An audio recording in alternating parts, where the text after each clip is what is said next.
pangandoy ni dako nimo. La, gusto ko makaluto pinakalamig bisnog sa tibok kalibutan. Dali kamo sa duman hugat ulagon. Ipasigar mo ta sa tibok kalibutan. Ang among lami ang sayang Hello guys, welcome to my food vlog. I'm here in Cebu province and I'm looking for the best food in town.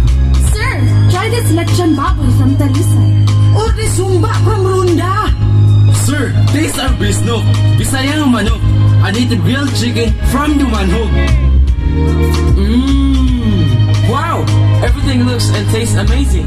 But this native grilled chicken is my favorite. What's the secret ingredient that make it special? Sir, this is our ingredients.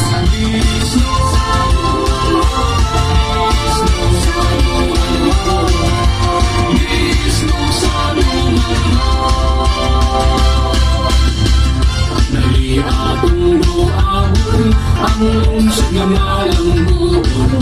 Tungod sa grasyao na kong paglao.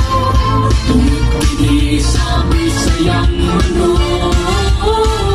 Sa kalamig kitang alang magsa.